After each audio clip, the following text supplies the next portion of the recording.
Tech day fertility అమ్మ అనే పిలుపుకు శ్రీకారం చుట్టండి. పొందండి ఉచిత మొదటి కన్సల్టేషన్, మొదటి స్కాన్. సంప్రదించండి 8880747474.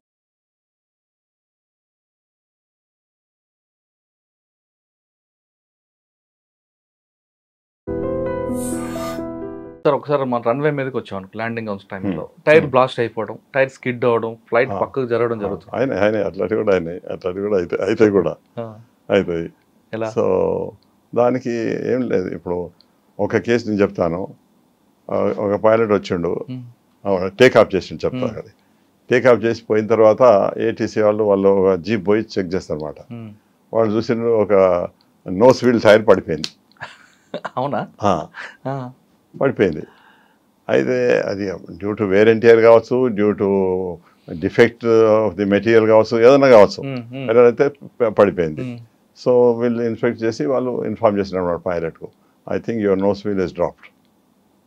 సో ఇక then he has to come back for landing రావాలంటే ఇప్పుడు టేక్ ఆఫ్ కొరకు మనం 50 tons వెయిట్ ఉందనుకోండి, ల్యాండింగ్ కొరకు 45 tons ఉన్నది.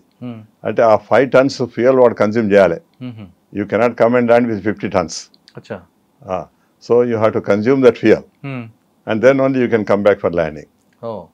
అట్లా వాడు బయట పోయి ఇప్పుడు కొన్ని మోడర్న్ ఎయిర్క్రాఫ్ట్స్, కొన్ని పెద్ద ఎయిర్క్రాఫ్ట్స్కి ఏమో ఫ్యూయల్ ఎజెక్షన్ సిస్టమ్ అని ఉందన్నమాట. మనం వాటిని ఎజెక్ట్ చేయవచ్చు, ఫ్యూయల్ సముద్రం మీద ఎక్కడ పోయి చేయవచ్చు. కానీ అటువంటి సిస్టమ్ లేని దగ్గర you have to fly for 1 or 2 hours to consume that fuel and to reduce the weight of the aircraft to that landing weight. If landing weight, as an example, I said 45 tons unnadi, take off 50 tons unnadi. So 5 tons of fuel you have to consume, and then only you can land. కానీ ఒకవేళ 50 tons land అయింది అనుకోండి, tyre blast అవుతుంది అప్పుడు? No, aircraft can damage, undercarriage can break also. That's why it's not permitted unless fire ఉంది అనుకోండి, ఏం చేస్తాం మనం, టేక్ ఆఫ్ అప్పుడు ఫైర్ వచ్చింది. So we have to come and land, you cannot hold for to consume fuel. So అటువంటి సిచ్యువేషన్లో వచ్చి ల్యాండ్ అవుతాడు. మేబీ ఇప్పుడు ఆ ల్యాండ్ అయినప్పుడు కూడా మంచి ఎక్స్పీరియన్స్ పైలట్నో కొంచెం స్మూత్గా ల్యాండ్ అయితే డ్యామేజ్ తక్కువ కావచ్చు, లేకపోతే ఏదంటే డ్యామేజ్ కావచ్చు, under carriage can also break. అటువంటి సిచ్యువేషన్స్ ఉంటాయి ఓవర్ వెయిట్ ల్యాండింగ్ తోటి అయితే. ఓవర్ వెయిట్ ల్యాండింగ్ తోటి కొంత ఎయిర్క్రాఫ్ట్ సిస్టమ్స్ కూడా కొంత స్ట్రెస్ అవుతుంది, అన్నెసరీ స్ట్రెస్ అవుతుంది. ది బెస్ట్ పైలట్ అని ఎవరికి వచ్చండి మనం? బెస్ట్ పైలట్ ఎవరిని అనవచ్చు అంటే, మనం లైఫ్ లాంగ్లో వాడు మంచిగా ఫ్లై చేసి ఏమి ఇన్సిడెంట్ యాక్సిడెంట్ లేకుండా వచ్చిందంటే, ఇటువంటి ఇన్సిడెంట్స్ యాక్సిడెంట్ అవుతుంటాయి.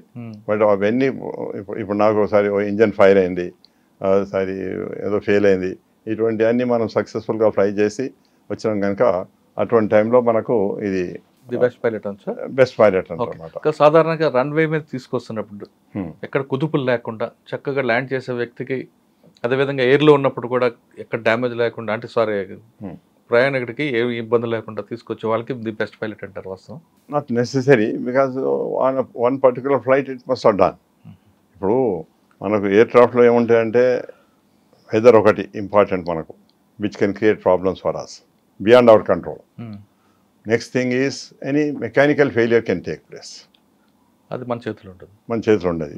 ఆ మెకానికల్ ఇప్పుడు మాకు ఉంది, ఒక హైడ్రాలిక్ సిస్టమ్ ఫెయిల్ అయింది.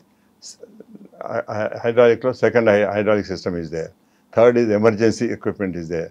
అట్లా we can manage. But that if you cannot manage properly then the incidents happen, accidents can happen also. అదనమాట. అందుకొరకే మేము వీళ్ళకు పైలట్స్కు నేను ఇదివరకు చెప్పినట్టు మొదటి నుంచి వాళ్ళ ట్రైనింగ్ ఉంటుంది. ఇప్పుడు first is to start with examination, return examination, minimum 70% he has to score. తర్వాత వాడు ప్రాక్టికల్ ఫ్లయింగ్ ట్రైనింగ్ పోతాడు, he has to score about 90%. Then only he will be cleared. Emergencies is concern 100%. అట్లా ఉంటేనే we certify that yes this pilot is fit to fly అని. లేకపోతే we give additional training. ఇవాళ simulators ఉన్నాయి, simulator మీద training ఇస్తాం. ముందు aircrafts ఉండే, సిమ్యులేటర్స్ లేకుండే, అప్పుడు ఎయిర్క్రాఫ్ట్స్ మీద కూడా అడిషనల్ ట్రైనింగ్ ఇస్తాం. The whole idea is unless one person is up to the required standard, we will not pass him at all. Okay. That is the biggest responsibility with the instructor and examiner. Okay. The bad pilot and ever cannot.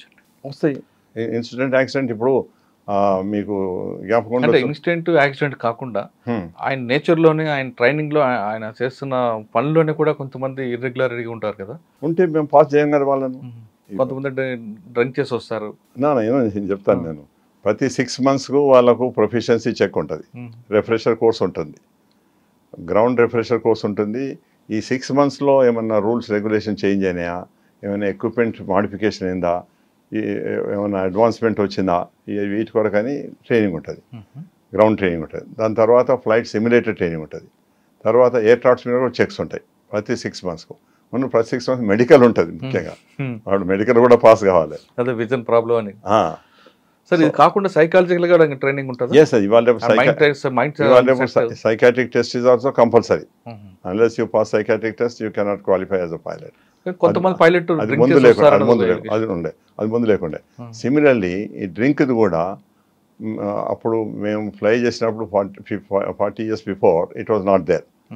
But afterwards this about 25-30 years before they have started alcohol check. వాడు breath analyser check అని చేస్తారన్నమాట. As per the regulation you should not drink in preceding 12 hours. దాని we call it bottle to throttle. Time should be minimum 12 hours అని అంటాం అనమాట. అయితే కూడా మరి ఆ 12 hours ముందు వాడు ఒక డ్రింక్ చేస్తే పర్లేదు, వాడు 2-3 డ్రింక్ చేస్తే దాని ఎఫెక్ట్ ఉంటుంది కదా. అందుకొరకని వాళ్ళకు మేము బ్రెత్ అనలైజర్ టెస్ట్ పెట్టాం అనమాట. Every pilot before the flight has to undergo breath analyzer test, and only if he qualifies only he will go. However, came in the very severe punishment anamata. When I was region director, I had to suspend one pilot. Oh, reason? Reason itle vaadu పోయేటప్పుడు మంచిగా ఉండే, వచ్చేటప్పుడు వాడు ఫ్లైట్లో international ఫ్లైట్స్లో drink చేస్తారు కదా, వాడు ఏదో ఒక మినీ తీసుకొని తాగినట్టుంది. సో నేను అందుకొరకే అప్పుడు I started a surprise check. ఎప్పుడో ఒకసారి ఫ్లైట్ రాగానే అందరు క్రూని అందరు చెక్ చేయండి, ఆల్కహాల్ చెక్. డాక్టర్ని పెడుతున్నాను. I use to tell that you check for every. Only international ఫ్లైట్లో డ్రింక్స్ ఇస్తారు సాధారణంగా. బట్ వేరే ఫ్లైట్స్లో కూడా one can carry and drink also, no one can stop. But అటువంటి సిచ్యువేషన్ రాదు సాధారణంగా. ఇవాళ రేపు వాడు సెక్యూరిటీ చెక్ ఉంటుంది, అందులో బాటిల్ ఉండేది, వాడు బోనివాడు ఏదో ఉంటాయి అనమాట. ముందు కొంతమంది అట్లా చేస్తారు, తాగినరు, పట్టుబడ్డరు, జాబులు పోయినాయి, పనిష్మెంట్స్ అయినాయి, ఇట్లా అనమాట. సార్ కాక్పిట్లోకి ఎవరైనా రావచ్చా? Pilot, co pilot, air hostess? ముందు only we'll crew are required to come to the cockpit, only should come, no one can come. That is the rule now. ముందు ఏమవుతుందంటే మనకు ఇట్లా మీరు నా ప్యాసింజర్ ఉన్నారు అనుకోండి, I know you very well. ఎంతోమంది నేను మినిస్టర్స్ను, ఎంపీస్ను కూడా నా కాక్పిట్లో పిలిచినాను. అప్పుడు there was no such strict regulation. So we use to just call friendly. In fact most of the మా సివిల్ ఏవియేషన్ మినిస్టర్స్ అంతా they use to come and sit in the cockpit. So it was a pleasure for them, pleasure for us also to discuss with them and all that. అంటే we are making them to know what are the problems in the cockpit. See, as a chief executive or a minister, he should know. And we used to explain them, sir, this is like this is like this, and we explain chestam. Ippudu that is not permitted anamata. Okay. So now it has become very, very strict. After that couple of hijackings and all that, they became very strict. No one can enter into the cockpit except essentially required. See, now both the pilots are required there. Konni aircraft lo appudu flight engineer is required, and navigator is required. They are part of the crew. Air hostess is also part of the crew, but air hostess cannot come inside the cockpit while you are taking off or landing. మనం take off చేసి మన seat belt off చేసిన తర్వాత అప్పుడు she can come and enquire what do you want, maybe tea, coffee or water or some sort of thing. అది or breakfast time అయితే breakfast ఇస్తారు, lunch time అయితే లంచ్ ఇస్తారు. That is only permitted. Now it is very very strict అనమాట.